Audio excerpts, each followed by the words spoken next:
Estamos para fazer mais um estudo sobre, vamos continuar o Sermão do Monte, professor Basotti?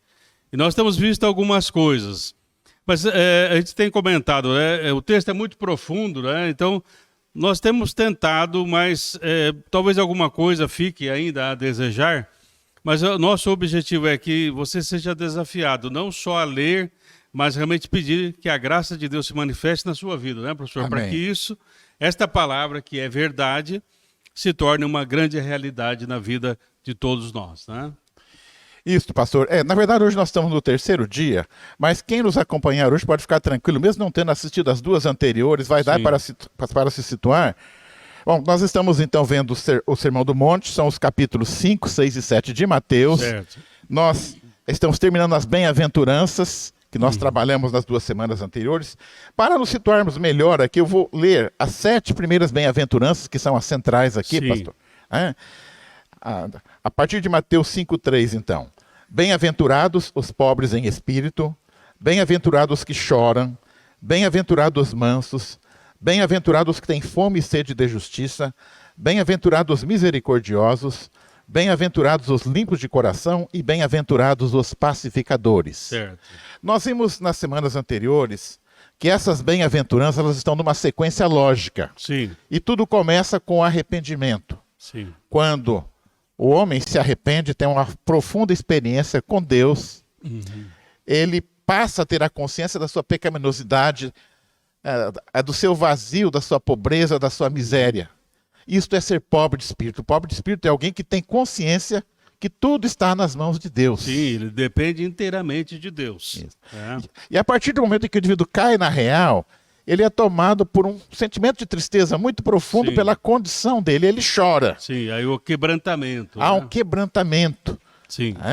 Mas, após esse choro, então, ele passa a incorporar. Deus habita naquele... O coração ele se esvazia do eu, o indivíduo se esvazia do eu, fica um grande vazio em que Deus irá habitar. Certo. E aí começa a aparecer, então, o caráter cristão manifestado nesta vida, que começa com a mansidão. Isso, é uma mudança de natureza. Uma mudança de natureza. Então, não é um dom natural, é um dom espiritual, é uma mudança de natureza que tem como ponto de partida a presença do Espírito Santo naquela vida. Então, o que é a mansidão? É como eu reajo em relação às agressões do mundo.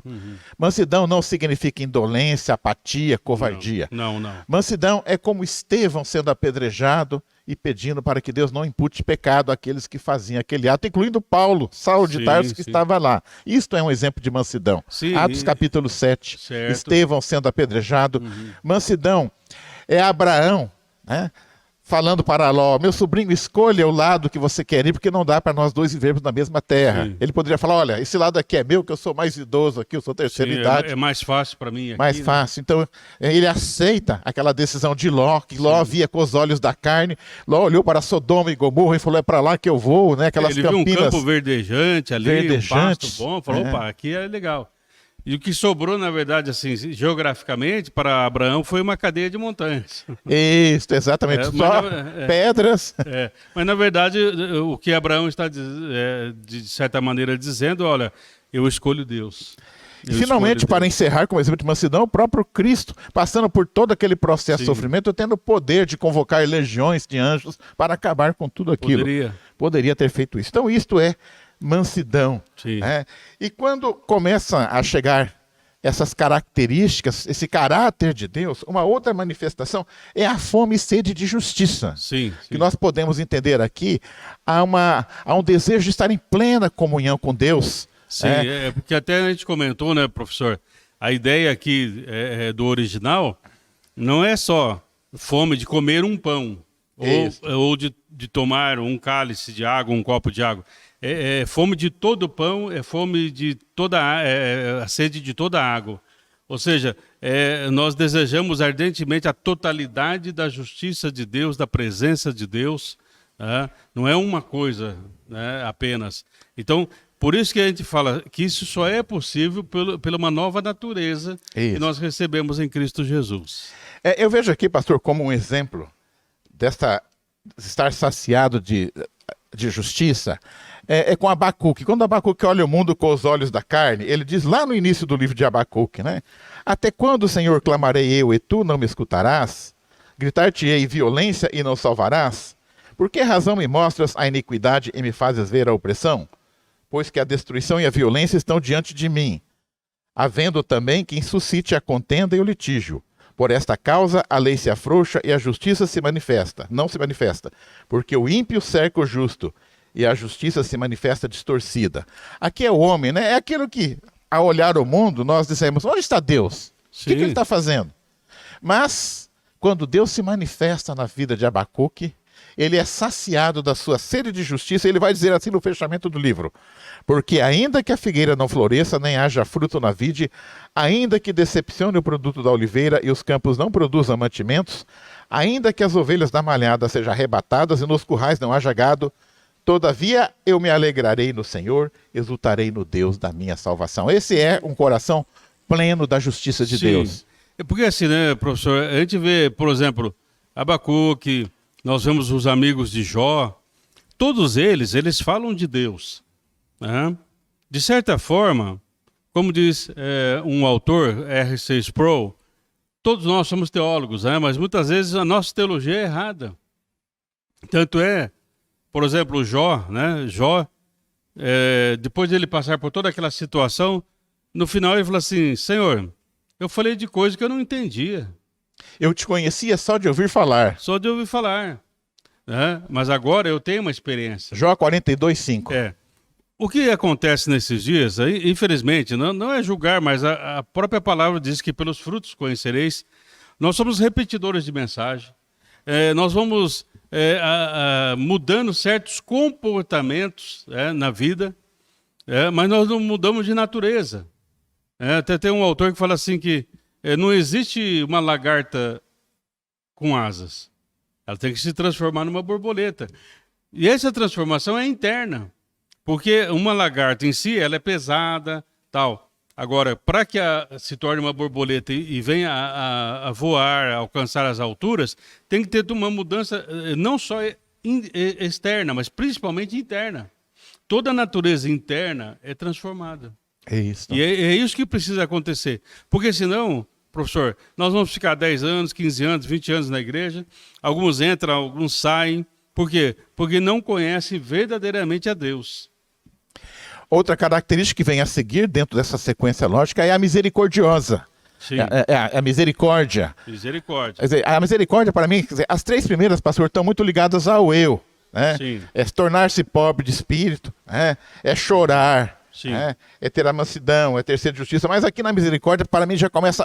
Ela está mais ligada entre eu e você, ou entre eu e o próximo. E aqui, pastor, eu vejo assim... a gente tem muita dificuldade em sentir pena dos outros, porque eu entendo que misericórdia é compartilhar o sofrimento. Isso, mas assim, numa perspectiva humana. Isso. Entendeu, professor Basotti? Então, porque até a gente já, acho que tocou um pouco nesse assunto, né?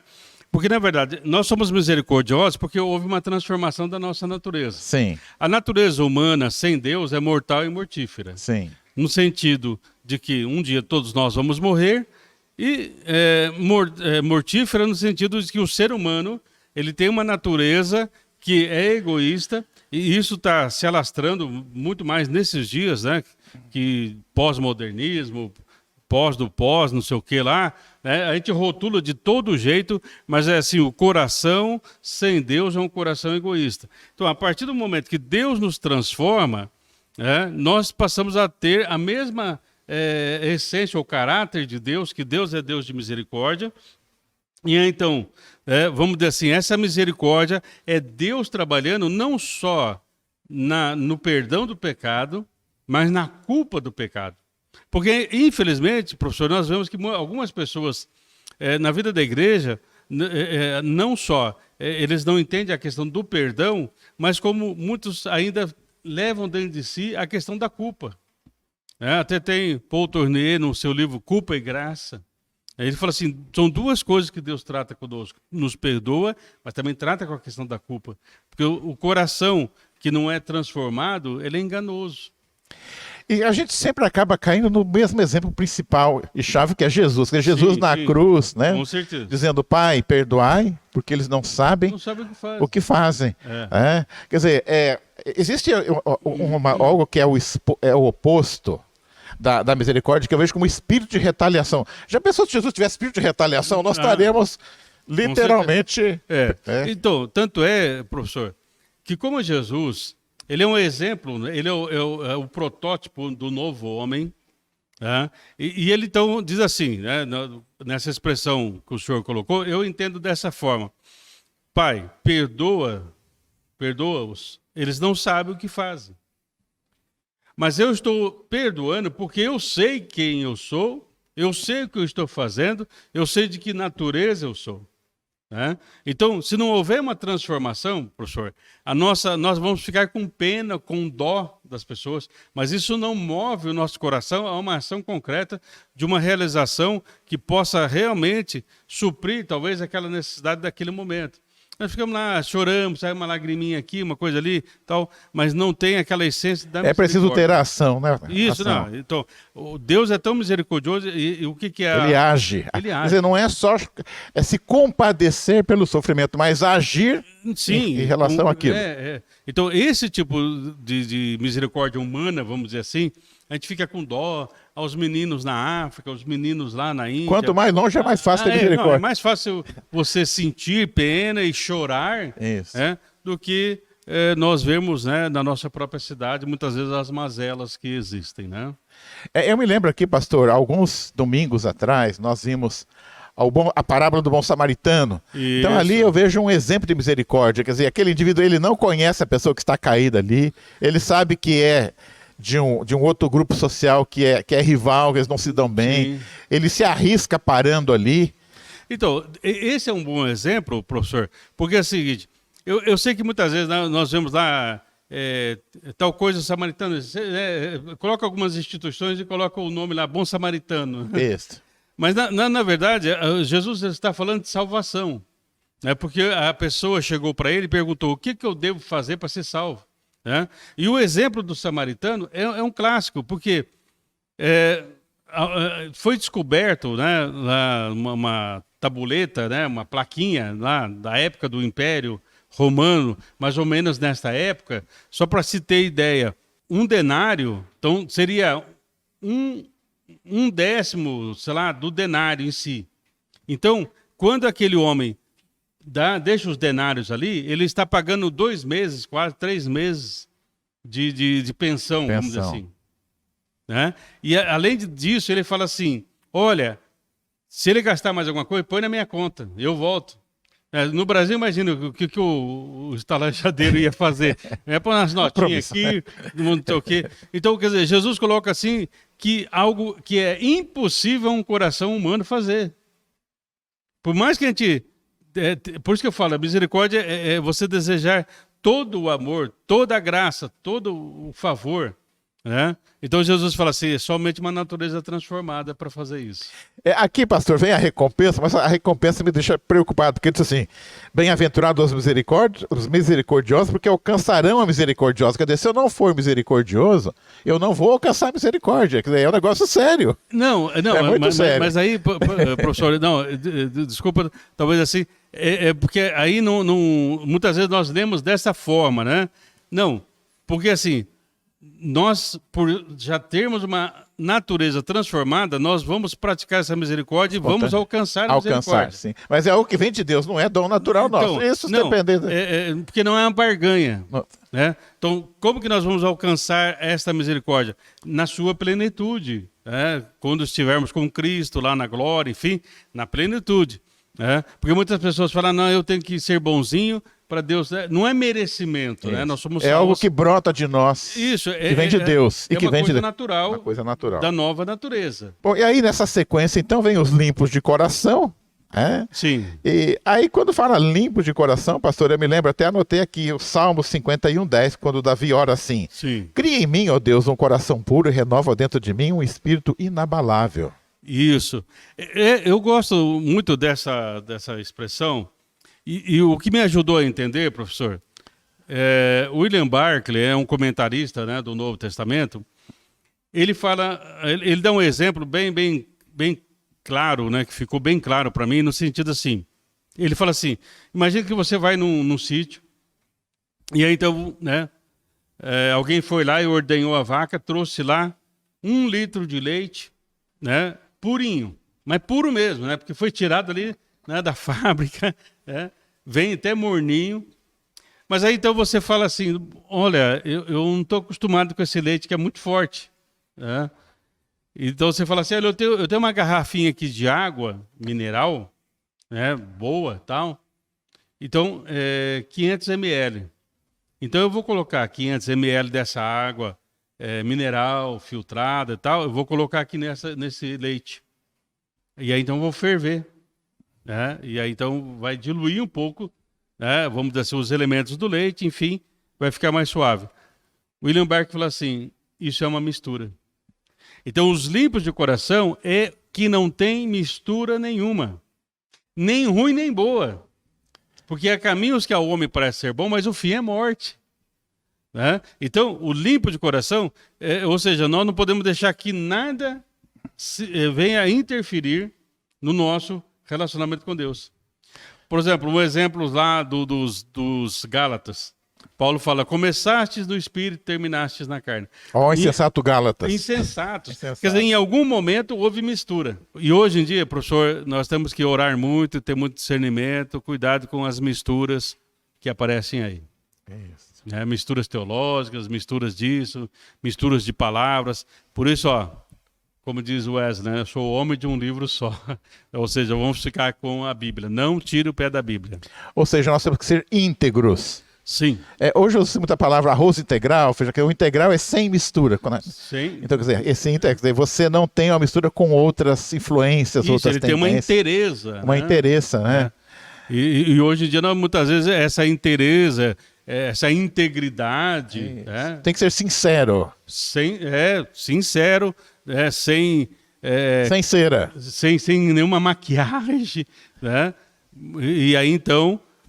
porque Deus nos conhece, professor. Deus não está preocupado só com o meu comportamento, mas com a intenção do meu agir.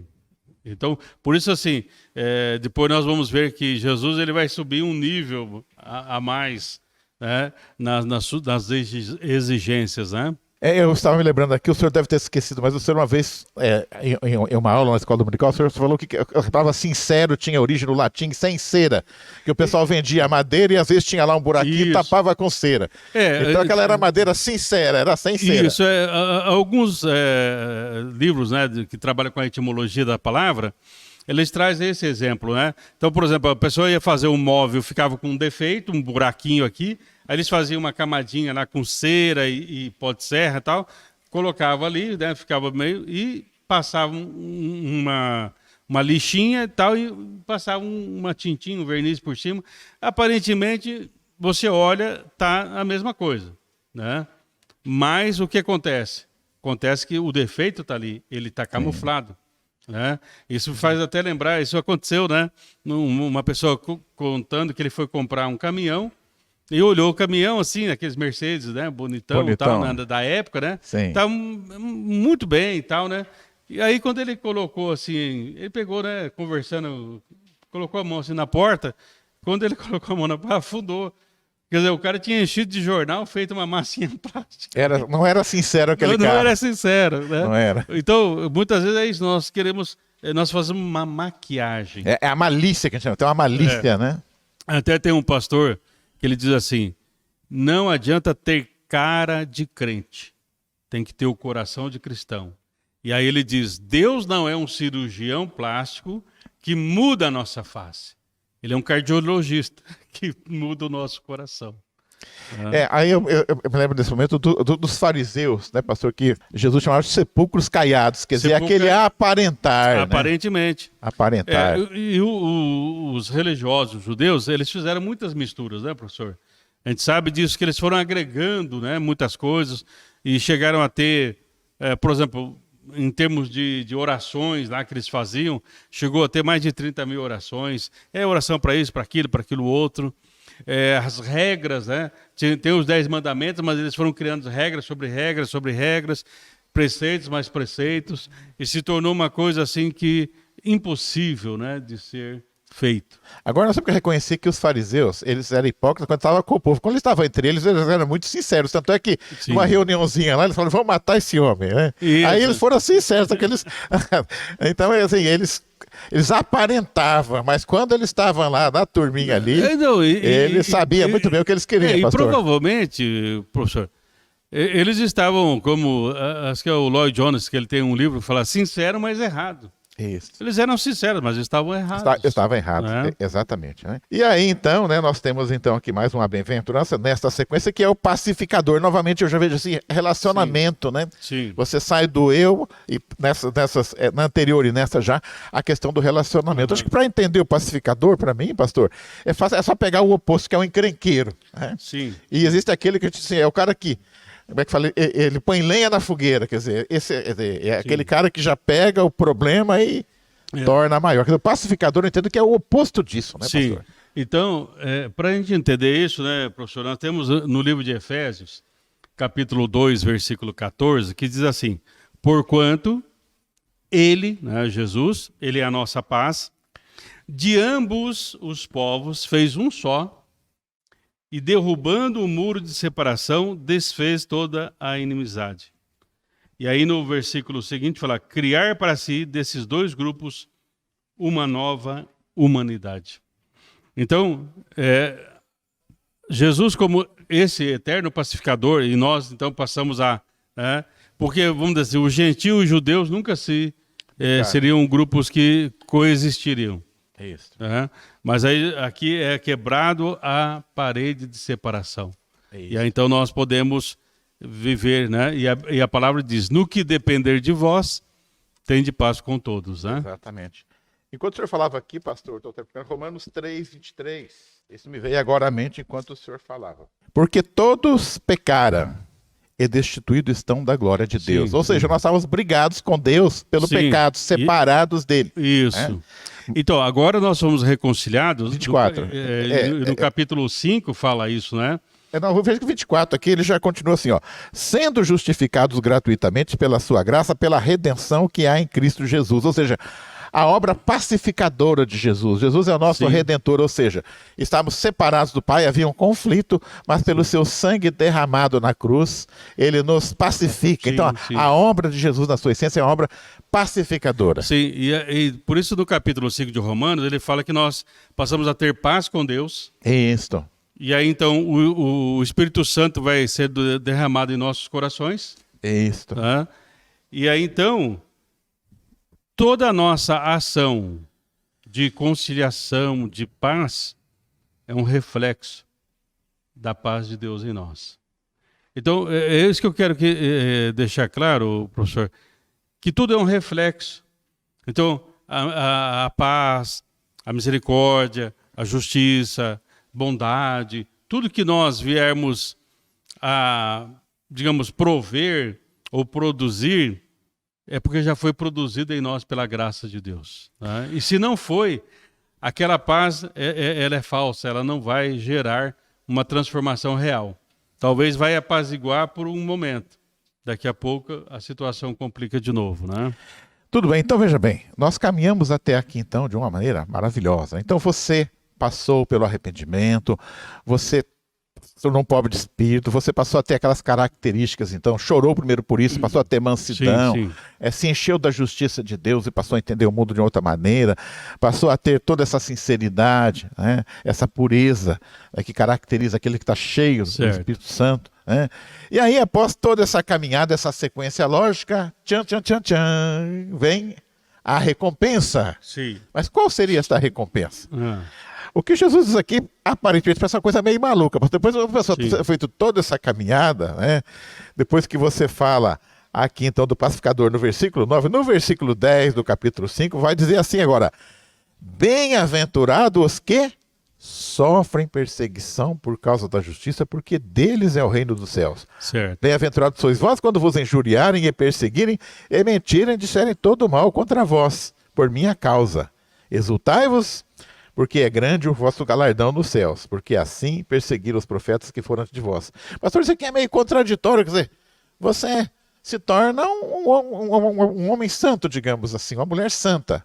Sim. E aí cai aqui na perseguição. É meio fica meio difícil de entender. Para entender, professor, primeiro, entendendo a expressão santo, que é separado. E acho que o Lloyd Jones mesmo diz, né, que esse aí, então, é a formatura das bem-aventuranças. Formatura? É a formatura. Não tem festa de formatura aqui não, pastor. Tem, porque todo aquele que quiser ser amigo do mundo constitui-se inimigo de Deus. Ou seja, ao ter essas características, você começa... Você é amigo de Deus. E na lógica, se você ama o mundo, você se constitui inimigo de Deus. A amar a Deus acima de todas as coisas, você se constitui inimigo do mundo.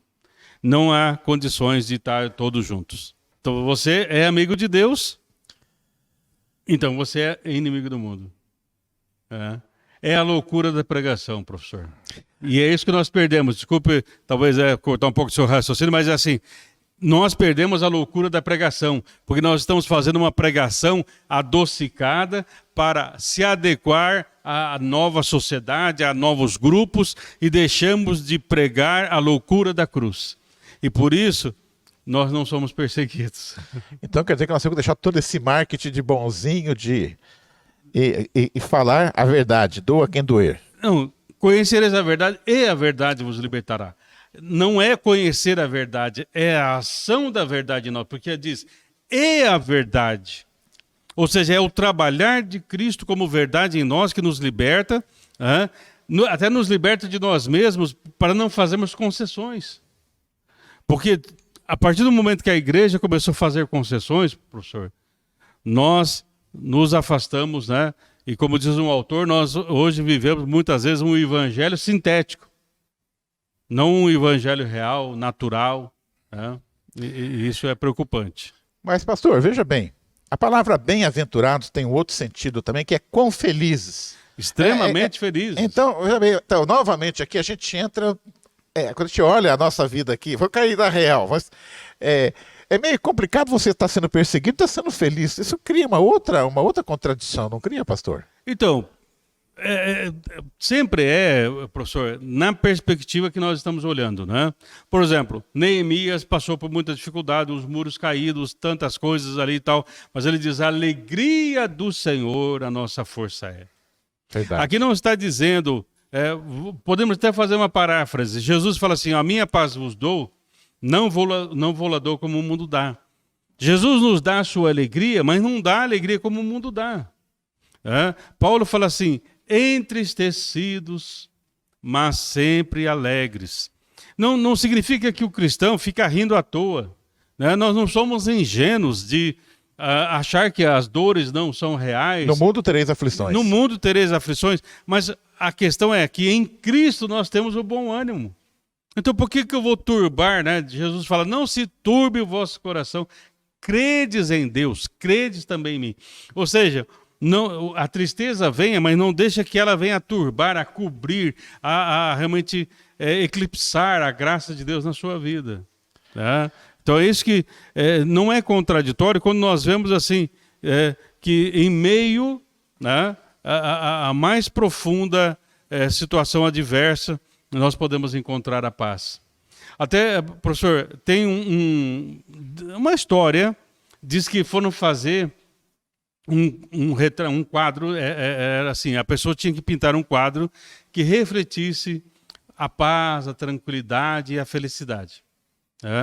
Então, aí alguns pintaram o céu azul, muito bonito, outros um pasto verdejante e tal.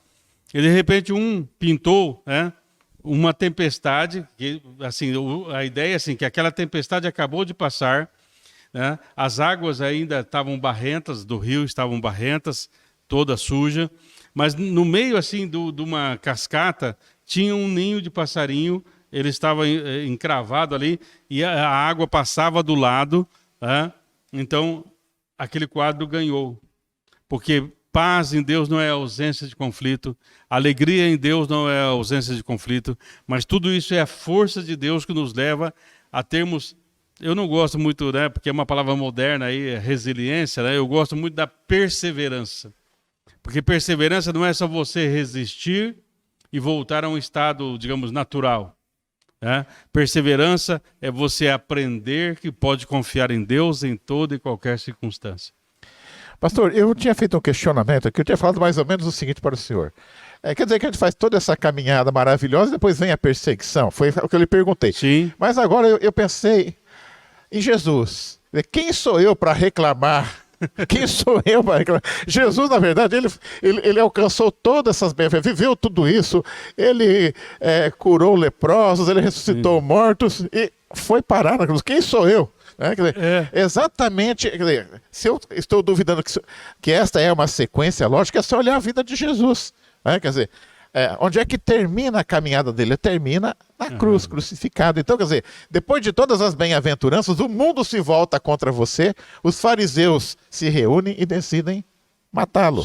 Foi o que passou Jesus. Então, quem somos nós, pastor? Me desculpa que eu peço perdão para Deus que eu falei aqui, mas quem somos nós para reclamar? Professor, por isso que Paulo fala assim que muitas vezes a nossa leve e momentânea tribulação, leve e momentânea no sentido da finitude humana, produzirá um peso eterno de glória. Então, meu irmão, eu sei que muitas vezes nós passamos por lutas, dificuldades, mas lembre-se, nós estamos tratando com valores eternos, não é com dias, meses e anos. Nós estamos falando de uma eternidade com Deus. Eu vou até reler aqui, pastor, o que eu já tinha lido agora, para mim ficou mais claro. Veja bem o 12 aqui. Né? Exultai e alegrai-vos, porque é grande o vosso galardão. Sim. Olha que coisa bonita. O vosso galardão nos céus. Porque assim perseguiram os profetas que foram de vós. E Jesus também, a gente olhando para trás, certeza. Ele também. E Jesus está dizendo assim, não é só você. Tem outros. Isso. Perseguiram, vão perseguir, vão continuar perseguindo, porque todo aquele que é amigo de Deus é inimigo do mundo. Por isso que Paulo diz, eu vou parafrasear aqui, ele diz assim, a nossa breve e momentânea aflição não é nada em relação àquilo que virá depois. Com certeza. Então é isso. Então eu entendo assim, o cristão, ele sofre perseguição, ele passa por aflições, mas ele se alegra na esperança. Sim, viva, que é Cristo. Que é Cristo, e lá ele alcançará realmente a plenitude de tudo aquilo, todas as grandes preciosas promessas que nós temos aqui.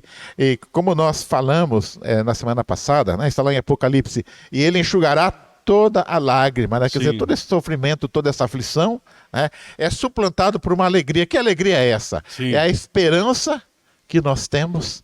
Com certeza. Que alcançaremos a plenitude com ele. Sim, sim. Então, até, professor, tem um livro que é um clássico que chama-se A Cabana do Pai Tomás. Sim. A Cabana do Pai Tomás é um clássico evangélico. É um livro escrito por cristão. E aí, então, ele descreve uma cena, porque o Tomás ele é um escravo.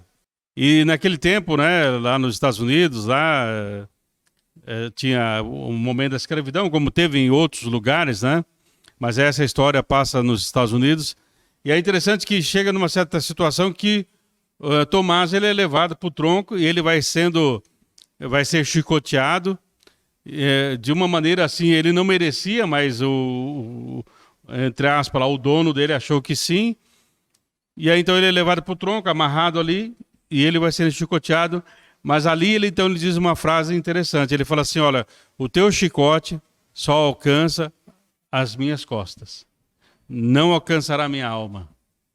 Então o sofrimento, ele pode alcançar o nosso corpo, queridos, mas se nós estamos em Cristo Jesus, o chicote não chega no nosso espírito, não chega na nossa alma, porque são guardados por Deus. Amém. Então quando nós adquirimos, eu vejo assim, pastor, nesse mundo aqui, eu concordo com Lloyd Jones, nós não alcançaremos plenamente esse conjunto da obra, vivermos de maneira igualitária e plena todas essas bem-aventuranças. Nós temos aqui nesse mundo os nossos altos e baixos, às vezes uma está um pouco mais enfraquecida, mas o ideal realmente é estarmos com todas elas presentes em nossa vida, na plenitude, pastor? E na dependência de Deus, totalmente. Todos os dias nós precisamos, Senhor, me ajuda, eu preciso de Ti. Todos os dias. Não esqueça disso. Porque muitas vezes, quando as coisas estão boas, professor, a gente esquece. Entendeu? Falando, não, agora estou tranquilo, vou dormir até mais tarde, vida boa. Não esqueça que Deus está ali também, né? Em todos os momentos. Porque muitas vezes a gente lembra de Deus quando dá errado as coisas, né? É igual o step do carro, né? Você só lembra que tem a quinta roda quando fura. É isso mesmo. Bom, então, pastor, eu acho interessante, porque aqui ainda a gente está dizendo que as bem-aventuranças vêm numa sequência lógica, Sim. mas o que vem a seguir está numa sequência lógica. Com todas essas características, agora nós podemos fazer a diferença nesse mundo. Nesse mundo. E aí é que Jesus vai falar, então, que nós, já como discípulos, somos o quê? O sal da terra e a luz do mundo. É o que vem depois, Isso, então, nos versículos 13 em diante, né? Eu vou ler esse trechozinho que vai do 13 ao 16, Isso. pastor, né? Ele vai dizer assim, então, a partir do 13. Vós sois o sal da terra, e se o sal for insípido, com o que se há de salgar? Para nada mais presta, senão para se lançar fora e ser pisado pelos homens. Vós sois a luz do mundo. Não se pode esconder uma cidade edificada sobre o monte, nem se acende a candeia e se coloca debaixo do alqueire, mas no velador, e dá luz a todos que estão em casa. Assim resplandeça a vossa luz diante dos homens, para que vejam as vossas boas obras e glorifiquem vosso Pai que está nos céus. Sim, sim. Então, é uma marca do cristão. Sim. A diferença, né? E eu acho interessante, pastor, tipo assim, vamos supor, lá, vai fazer uma refeição e a mulher lá preparou o almoço em casa. Sim. E esqueceu de pôr sal na comida. Quer dizer, se o sal tá lá, você nem lembra da existência dele, né? Isso. Mas se faltou o sal, você percebe, né? Com certeza. Porque o sal, ele é essencial, né, para a nossa vida, né? Só que, assim, é interessante, né, que o sal, como o senhor comentou, né, ele tem que estar na medida certa, ele é o tempero. Se tiver muito sal, você vai perceber. Também. Se tiver pouco sal, você vai perceber. Ele tem que estar na medida certa. Isso. Quando ele está na medida certa, ele nem aparece, né? Vamos dizer assim. Mas dá o tempero. Ele está ali, então ele faz uma diferença. Então, hoje, como cristãos, muitas vezes nós queremos estar engajados aqui, vamos fazer isso, vamos fazer aquilo outro, e corre para cá, corre para lá. Não. Seja o cristão e você vai estar fazendo a diferença. Não estou dizendo para que nós vamos cruzar os braços, mas naturalmente nós vamos fazer a diferença. Porque é o seguinte, professor, o senhor já foi, o senhor tem costume de ir ao mercado? Sim, eu vou no mercado. O senhor já viu na fila alguém reclamando, falou assim, poxa, o sal tá caro, hein? Subiu barbaridade. Ninguém reclama do preço do sal, né? O pessoal reclama do preço da picanha, a carne subiu, isso subiu, aquilo outro subiu, tal. Agora, o senhor já viu num supermercado aquelas gôndolas de promoção? Algum dia, uma gôndola bem grande, bem iluminada, dizendo assim, promoção, sal. Promoção de sal. Ninguém vai comprar mais sal do que já... Não. Não existe. E outra coisa, o sal, muitas vezes no mercado, você tem que procurar o dito cujo. Sim. Porque é difícil, ele fica lá na última prateleira, lá no cantinho. Isso. Mas as pessoas procuram. Então, se nós formos verdadeiramente cristãos, né, queridos, e a igreja for realmente na essência cristã, nós seremos procurados, as pessoas terão, eu quero esse tempero para a minha vida, eu não quero viver destemperado, que a minha vida está destemperada, meu casamento está destemperado, meu trabalho está destemperado, eu quero esse tempero, né, que é um tempero com amor, o tempero de Deus. Né? Mas uma outra coisa, professor, sal... Você já pôs sal assim, no alimento? No arroz? Né? Sim. Você já viu o sal gritando? Não. Não faça isso comigo. Não, o sal não faz barulho. Então, é algo que tem valor, mas não é... Júlio Verne, num texto dele, ele fala assim, a lata vazia faz mais barulho. O cheio não. Então, mas nós temos que ser uma lata cheia. Nós temos que... e sal não faz barulho. Não é no grito que nós vamos ganhar. É na essência de ser que nós iremos ser agentes transformadores deste mundo, né? Isso. E a mesma coisa acontece com a luz também. Nós estamos vendo agora aqui, ontem eu vi com certeza. No Jornal da Noite lá, que lá no Amapá, né, está sem luz, eles estão sofrendo muito. Sim. A luz também é algo que se você tem, você nem percebe, mas quando acaba a luz, se você está no elevador e acaba a luz, por exemplo, aí você sabe que a importância... Com certeza. E é um outro elemento também, professor, vamos usar essa expressão elemento e tal, que não faz barulho. Imagina se você acender o interruptor, é lógico, a gente vai falar, não, mas ela tem a velocidade da luz. Não vamos entrar nesse mérito aí. Mas não faz barulho. Mas, de repente, o ambiente se acende. Então, muitas vezes, assim, até eu brinco, né? Tem pessoas que entram no quarto escuro, e de repente ele vai pegar alguma coisa, aí ele se assusta, pensa que é um bicho. Mas quando ele acendeu a luz, ele viu que é a meia que ele deixou jogado lá, ou alguma coisa que está jogado lá. Então, quando vem a luz, dissipa todo aquele medo, né? Todo aquele receio da coisa, né? Mas o sal e luz não fazem barulho. E hoje nós vemos assim uma igreja muito barulhenta, mas que deixou de ser sal e deixou de ser luz. Esses são os nossos desafios. O nosso desafio, professor. Bom, pastor, já caminhando aqui, talvez até para o encerramento, pastor, eu saio daqui convertido hoje, porque, olha, hoje realmente assim me tocou, sabe? Eu acho que... Glória a Deus, isso é fruto de oração, professor. Eu e Bachega aqui... Tem orado muito por mim. Só não jejuamos, gente, mas orar nós oramos muito. Mas fazendo uma retrospectiva, até onde nós caminhamos, pastor, né? Nós podemos, então... Resumindo tudo, quer dizer, primeiro você passa pelo arrependimento, que é aquele encontro com Deus, né? É como lá, por exemplo, você pega o profeta Isaías, lá no capítulo 6, né? Que ele encontra, ele diz, né? Eis-me aqui, Senhor, envia-me a mim, quer dizer, em você realmente, primeiro há um chorar, evidentemente, ele vai dizer lá que ele tem lábios impuros, né? Quer dizer, aquela consciência do pecado, né? Mas depois também uma disposição para servir, né?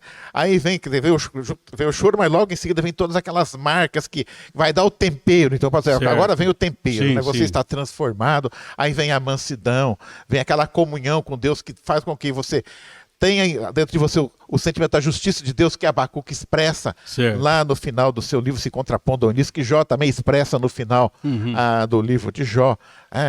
E quando você já está pronto, né, aí vem as perseguições. Por quê? Porque o mundo se incomoda com esse estilo de vida, com essa maneira de pensar, né, pastor? E aí, pastor, eu fiz até uma reflexão aqui. É muito comum, quer dizer, eu estou passando uma fase agora que parece que está tudo bem, as pessoas têm me elogiado, falam assim, é um cara bacana e tal, quer dizer, aí agora eu me pergunto, será que realmente eu estar bem com todo mundo, será que isso é um bom sinal? Pode ser que não seja também, né?